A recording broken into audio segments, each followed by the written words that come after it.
Tai labą dieną, kolegos. Sveiki. Šiandieną susirinkome tryse jau. Edmas Mačieža, vicemeras, Gražvydas, kaip visados, ir aš. Pakalbėti apie opę problemą šių dienų. Šių dienų čia dešimtmečio problema apie šiukšles. Bet dabar vėl suaktyvėjo tų šiukšlių metimas toksai stiprus. Problema kelia pagrindė daugiabučių namų. Bendrieji konteineriai. Jo, bendrieji konteineriai. Bendraja prasme, tai bendrieji konteineriai. Smukučiai nuolatos turi problemą ir turi kaimai problemą, kur bendrieji konteineriai. Taip. Tai, žiūrėk, kolegos, tai dabar viskas čia yra problema aiški. Kokie galimų sprendimų būdai, kaip mes galim tą problemą, sakykime, įspręsti, nes mes puikiai suprantame, kad, ko gero, kad pagrindinė problema yra ta, kad konteineriai, kurie yra mieste, jie nėra pritaikyti tokiom atliekom, jie tiesiog buvo parengti galbūt gražūs, bet ne visai atinkami tokių atliekų rūšiai. Tai kaip čia dabar pasakyti, tiesiog aš, kadangi buvau ir susidūręs su tuo tiesiogiai, kadangi teko dirbti su jais, tai tą, ką ir sakei, kad jie ne visai pritaikyti arba ne visai tinkami tokiam atliekų rinkimui, tai taip, faktas yra, jie turi ten kažkokį įdomesnį tą mechanizmą, dėl kurio ir užstringa viskas ir staigiai santykinai persipildo tie konteineriai, kurie tada jau rodo perpildymą ir žmonės tiesiog nesivargina pabandyti sugrūsti, sudėti tenai kažką ir pradeda kauptis automatiškai.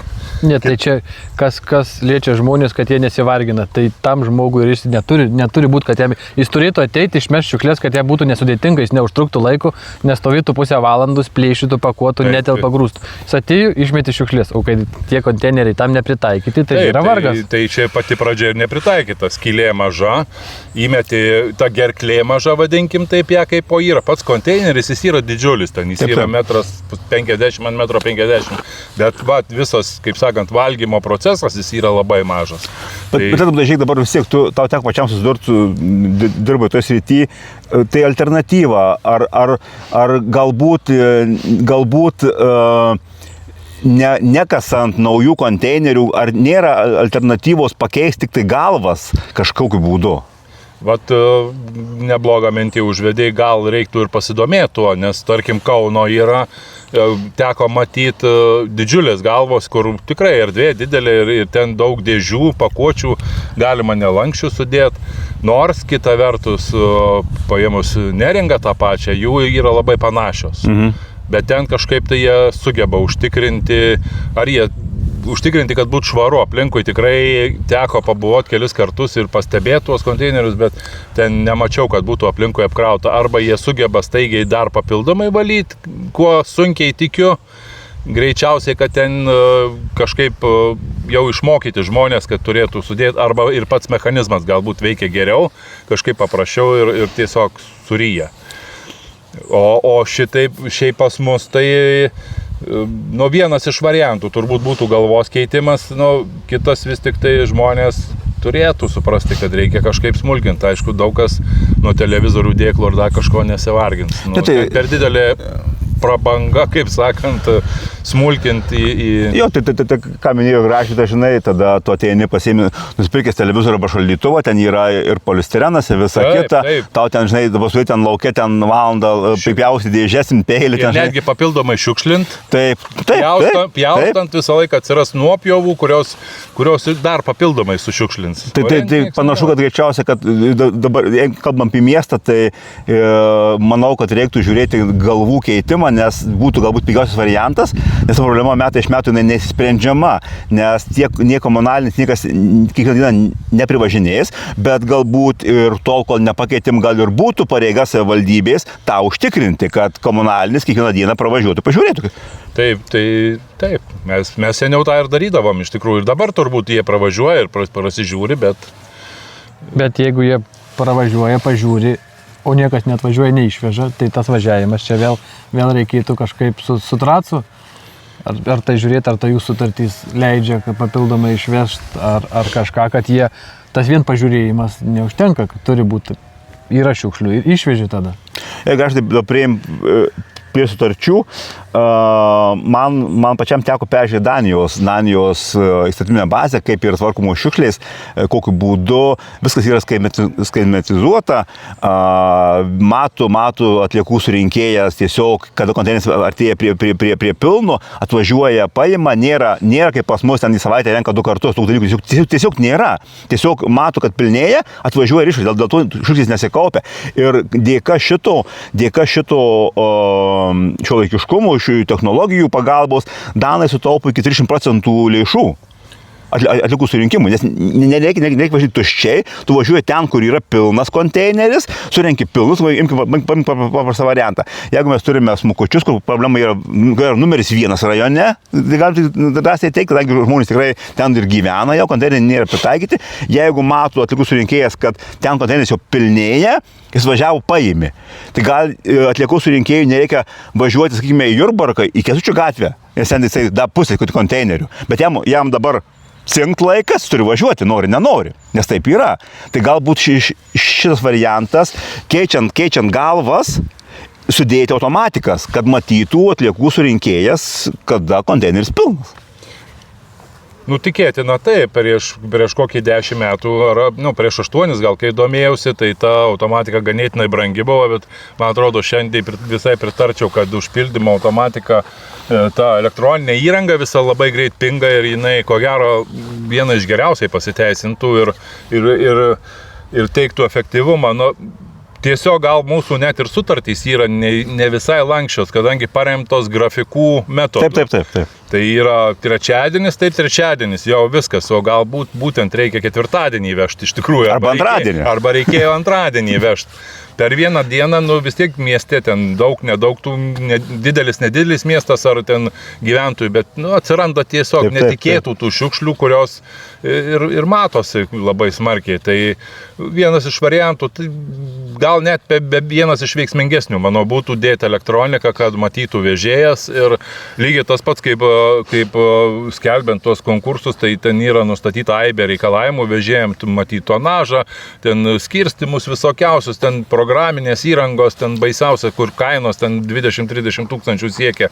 Tai dar 20 tūkstančių ir galbūt tada problema spręsis, kaip minėjai, pats 30% geresniam surinkimui ir nes dabar, tarkim, dar, atsiprašau, įsterpsiu dar, tas pats komunalininkas važiuodamas, jisai jau eikvoja kaip ir miesto priežiūros pinigus, jau ne to, ką sumoka iš tarifo vežėjui, ne, tarkim, ar ten tracui, tarkim, už atliekų tvarkymą. Gaunasi, kad sumokam už atliekų tvarkymą dvigubai, sumokam tracui ir po to dar sumokam komunalininkui, kad sutvarko, kas priklauso tracui tvarkyti. Bet okei, viskas jums sutinku, bet yra faktas tas, kad tol, kol mes neturime naujų sistemų, kol nepakeistos galvos, tai yra vienas sprendimų būdų, kad komunalininkas surinktų. Kaip be būtų visados lieka, gyventojų surinktų pinigų lieka, atliekų pinigai lieka, jie kaupiasi, tai skirti papildomą dalį, kad surinktų prie konteinerių ten rytais, atvažiuotų tas šiukšles,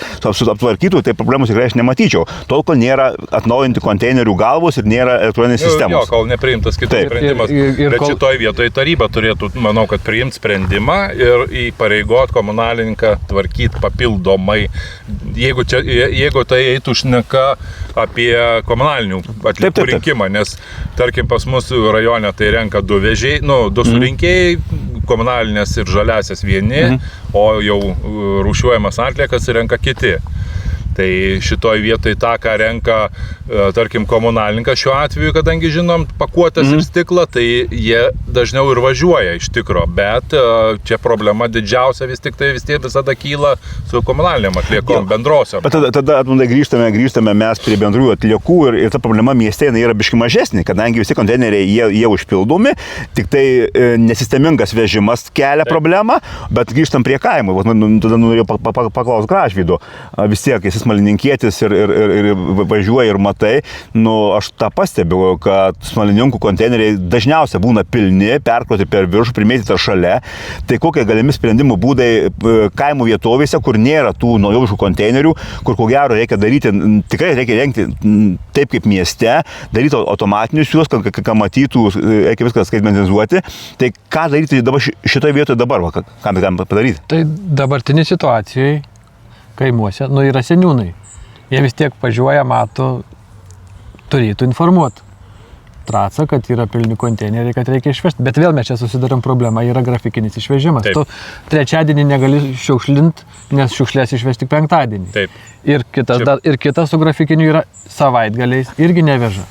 O tos šiukšlės dažniausiai ir susikaupia po savaitgalį, nes tai žmonės natūralu, ar tai tvarkosi, ar tai kažkas. Arba grįžta vaikai iš miesto į kaimą pas tėvus, atsiveža lauktuvės ir viskas lieka pas mus. Tai va, tai čia tas grafikinis vežimas ir yra didžiausia bėda.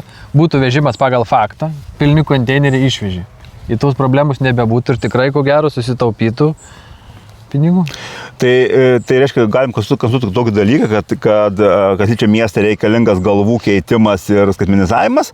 Tai būtų tie pirmi dalykai, tol kol nėra to padaryta, reikėtų komunalinį pareigoti sutvarkyti iš principo viską, kad neliktų, kad nebūtų šlavynai. Taip. Tai yra esminis dalykas, tol kol nėra pakeitimų. Ir ką kalbame apie tos pačius kaimus arba kalbame ne apie patį miestą. Sutartis, jeigu neklysiu, pataisykite, ne pernai pasirašė, kad kažkada tai, kad jo vežėjų pernai. Tai 3 metų klausimas toksai, ar įmanoma sutartį keisti dabartiniu laikotarpiu, įmanoma įpareigoti vežėją vežti pagal faktą, bet tik tai noriu priminti tai, kad mes nesame ne vieni. Esame 4 savivaldybės ir pirkimai būna ant bendrų ir tada susitarti mes galim savivaldybė viena, bet kadangi yra 4, gal kitom netinka ar kažkas tokio ir klausimas, ar ta pati Tauragė turi tą problemą. Jeigu tų problemos neturi, jeigu geba susitvarkyti tą problemą įsisprendžiu kitokiu būdu, tai mes vėl liekam vieni, čia yra problema numeris 1, kaip priversti Tracą į mūsų įmonę, kuri neklauso niekados nieko, anksčiau atstovavo direktorių, dabar atstovauja meras Tracę, tai per tiek metų niekas nieko nepadarė. Ir problema yra dėl, kad yra 4 savivaldybių įmonė ir ten toks yra bardakėlis nemažas, ten niekas nesisprendė. Tai mes variantas kaip ir yra, sprendimas galimas, bet ar Tracas sutiks keisti sutartį, gal ne Tracas, vežėjas turėtų keisti sutartį su Tracu, kad būtų ne grafikinis, o pagal einamą situaciją. Pagal poreikį. Pagal faktą, pagal poreikį. Čia reikia žiūrėti, kokia yra dabartinis sutartis ir kokios yra keitimų sąlygos. Iš kitos pusės aš manau tam vežėjui, jeigu jis veža pagal faktą, tų vežimų skaičius nesuvažėja labai, tai tas pakeitimas jam turėtų ir nebūti kažkokia didelė bėda. Čia reikia imti sutartį, žiūrėti ir ką galima padaryti, kad būtų geriau. Jo, čia aš manau, kad, matai, pirkimas aišku vienas, bet grafikai, jeigu gerai žinau, tai daromi kiekvienai savivaldybė atskirai. Tas pats, tegu būna ten tas pats vežėjas vienas komunaliniam atliekom, bet jie atskirai važiuoja į vieną savivaldybę, į kitą, į trečią ir pas mus, tarkim, jie pagal atskirus grafikus. Tik klausimas yra kitas. Ar, sakykime, X įmonė laimėjusi konkursą, ar nėra tai, kad pirmadienį važiuoja Jurbarką, antradienį Tauragę, trečiadienį Pagėjusi, ketvirtadienį Šilutę. Jeigu sutinka visos savivaldybės keisti tą modelį, tai viskas tvarkoj. Jeigu mes reikalaujam vieni, greičiausiai, kad jie, tada problema iškils, jie keisti nenorės, jiems taip yra paprasčiau, stabiliau, mažiau galvos sukimų, bet problemos mes neįsprendžiam, jeigu mes to nepasidarom. Tai čia manau, kad turėtų būti savivaldybės merų pareiga kalbėti su kolegom merais ir ar tikrai problemos nėra kitur. Taip, pirmiausia, turbūt reikia įsiaiškinti, kokio lygio problema kituose rajonuose, o tada jau bandyti priiminėti sprendimą dėl sutarties, dėl pačių įrenginių kažkokio tobulinimo ir gal net, sakykim, iš tikrųjų tas perpildymo, net gal pirmiausia linkčiau link to, kad elektroniką sudėti pirmiausia, o paskui jau ieškoti variantų, kaip tas galvas pakeisti. Bet supranti, kas yra situacija, jeigu tu nepasikeiti galvos, sakykime, popieriaus, ne? Įkišu šaldytuvų dėžę ir viskas. Tai jeigu tos galvos tu nepakeiti, visą laiką bus pilnas ir pilnas jisai. O visą laiką bus pilnas.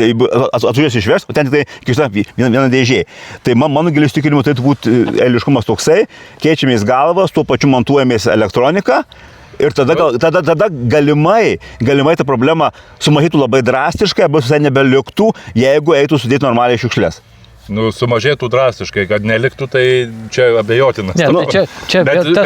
Tas sumažėjimas ir nelikimas čia yra dar viena pusė, kad reikia gyventojų išviesti. Mano nuomonė dabar Tracas, kur turėtų, nes jų yra šiukšlių surinkimas ir savivaldybės, per mažai šviečia gyventojus, kad jie tvarkingai rūšiuotų, nes jeigu tu tvarkingai rūšiuoji, tų šiukšlių yra daug, yra tikrai mažiau ir yra tvarkos daugiau. Jo, bet viską sutinku su švietimu, yra numeris vienas visoje valstybėje, planai švietimas yra numeris vienas. Bet man kas yra, ką aš noriu pasakyti, gali būti gyventojas labiausiai apšviestas, jisai ateina, supranti, į tą konteinerį, imkim dabar ne, kad ir kaimo, kad ir miestų.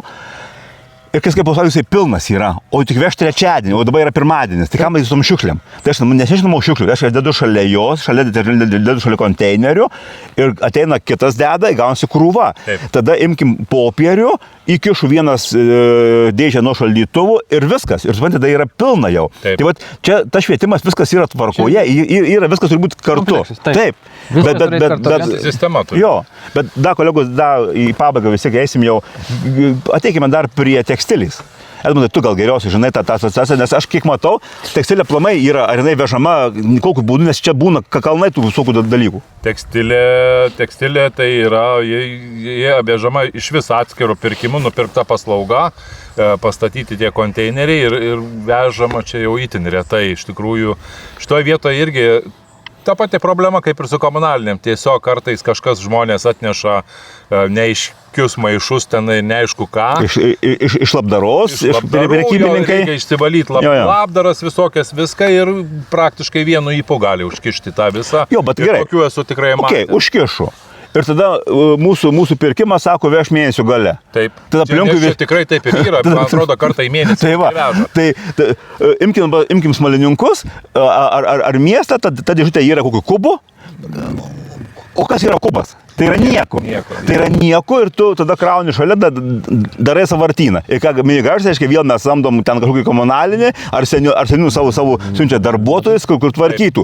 Tai gilių įsitikinimų problema yra visa bendra negeros sutartys. Tai yra faktas ir toje situacijoje. Netinkami konteineriai ir pats vežimų laikas yra tikrai netinkamas. Taip. Tekstilėse tai turbūt viena iš lengviausių būtų įdiegtas technologinės naujovės užsipildymo, kadangi jie visai atskira sistemėlė, tai čia, kaip sakant, netikiu, kad visam mieste iš ten 20 ar kiek ten tekstilės konteinerių neužsipildo vienu metu bent 5, kuriuos reiktų vežti. Ne? Tai manau, kad pakankamas kiekis būtų vežėjai atvažiuoti ir išsivežti. Iš tikrųjų, tai šitoje vietoje užsipildymo tą indikatorių sudėtos elektronika viena iš lengvesnių būtų. Jeigu tiem požeminiam gal sudėtingiau kažkiek, nežinau, techniškai turbūt vienodai sudėtingumas, bet tekstilė yra atskira tokia, tai jinai lengviausiai įdiegiama mano galva būtų. Ir jie aplamai, kadangi jie rečiausiai vežami, tai tas periodiškumas toksai palankesnis būtų. Iš tikrųjų. Viskas aišku. Tai kokį dabar apibendrinant, ką mes galėtumėm, tie siūlymai yra aiškus, kaip Edmundas minėjo, galbūt tikrai reiktų daryti kažkokį tarybos sprendimą, kreiptis į kolegas merus kitus, į savivaldybės, žiūrėti, kaip jie sprendžia problemą. Turi pirmiausia, problemos jie neturi problemos pas save. Tada jeigu jie neturi, tai kodėl neturi, gal pasimkim gerą pavyzdį iš jų, jeigu nėra problemų, gal mes kažką nematom tiesiog, žinai. Tai va, tada jeigu jie turi problemą tą pačią kaip ir mes, reiks prie stalo 4 savivaldybėm ir kalbėtis, kaip pakeisti sutartį, kad būtų vežama pagal faktą, o ne pagal grafiką. Tai būtų tie sprendimai, kurie būtų, manau, pirmutiniai, bet, sakau, aš noriu dar vis tiek likti prie to, kad turėtų komunalinis, aišku, įpareigotas tarybos arba savivaldybės administracijos mero nuolatos surinkinėti šiukšles. Jeigu mes neturime įsprendę problemos tų pirmų, tai to, kad nesprendėm, jie visi turėtų tvarkyti, kad neliktų tų, kad nebūtų kalnai prikrauti. Taip, nes šiukšlių tvarkymas yra savivaldybės funkcija. Taip, turi būti tvarkytos. Tik šitoje apspręst, sakau, kadangi čia šitoje vietoje kaip ir komunalininkas tiesioginiai pareigotas, trasas atstovauja atliekų rinkimą vežimą, tai kas laimi konkursą, tas ir veža šiuo atveju. Tai O kadangi mes turim komunalinių paslaugų įmonę, va, būtent įpareigojimas, jau kaip ir tarybos turbūt prerogatyva būtų, kad jisai tvarkytų ir tada vėl atsirastų dar kažkoks sutartinis tasai reikalas su pačiu tracu dėl šiukšlių įvežimo ar dar kažko, nes, tarkim, visi žinom, ten vartų mokestis, tonos mokestis, sutvarkymo mokestis, viskas atsiremia į mokesčius, tai jeigu žmogus per tarifą moka kainą, o komunalininkas veža dar moka ir tas kiekis, bijau pasakyti, kad net neatsirastų kokie 20-30% to viso bendro kiekio, nes, gal tiek ir neatsiras, aišku, čia nėra visos. Bet piniginiai sumoje gali būti mokamas tracui, jis nebus brangesnis, kadangi kiekis nepadidėja atliekų, tai mums galbūt kainuotų papildomai sumokėti komunalinių už tą papildomą paslaugą. Bet tai čia klausimas, ar savivaldybė komunalininkui, ar pats tracas turėtų tą dalyką iš turimo savo tarifo. Iš tarifo. Matai, aš nemanau, kad aplamai turėtų imti kažkas tai iš kažko, tai žinai, pinigus už šiukšlių sutvarkymą, jeigu mūsų sutartis yra bloga. Tai yra numeris 1. Mes jau įpareigojom komunalinį tik dėl to, kad būtume švaru. Tvarka būtume. Tik dėl to pareigojom, aiškiai mes turim susimokėti jiem papildomai pinigus, tol, kol spręsime problemą iš esmės. Tai problemą iš esmės spręsime, nebeliks problemos ir mokėti komunalinių už paslaugas. Taip. Nes čia iš esmės, ką ir pradžioj sakėm, atsiradus pertekliniam tam šiukšlių kiekiui, turėtų užtekti seniūno skambučio vežančią įmonę. Man reikia išvežti iš taško A, iš taško B, iš taško C. Viskas. Penktadienį turi būti ant švaru. Viskas. Iš tikrųjų, ir dabar aš dar prisiminiau, kad tai turi būti nelabai, kadangi yra individualūs konteineriai, kurias vis tiek tu veži pagal grafiką, kad taip nebus. Ir jie dabar, jeigu gerai pamenu, jie kiekvieną savaitės dieną važiuoja į skirtingas rajonų vietas. Taip, išvežti papildomai ten, kur užsikaupi bendri konteineriai, manau, tikrai nepramintų problemų. Netgi vat ir šitą, o dabar jie, jeigu važiuoja bendras, nevažiuoja į individualius, jeigu važiuoja individualus, neima bendro. Okay. Tai ir kolegos, tada šiandieną baigėme ir tada manau, kad mūsų darbas būtų tiesiog pasikelti tą sutartį, pasižiūrėti įmanomus variantus, pasikalbėti su kolegom tarybos nariais, tą problemą mato visi. Tarybos nariai tą problemą mato, kaip galima paįtakoti kaiminės savivaldybės ir tada pasiūlyti variantus sutarties keitimų pagal faktą išvežimų. Arba jeigu ir ne viską pagal faktą, tol kol nėra skaitmenizuota, bent jau probleminis taškus, kas išvežtų pagal poreikį. Taip, pagal poreikį. Tai čia lengviausiai tai yra padaryti kaimiškose seniūnijose. Nes seniūnas paskambinu, kad pilnai. Tai ir mieste irgi. Mieste irgi 2 taškai pagrindė. Kęstučio gatvėje ir smukučiai. Nes smukučiai taip.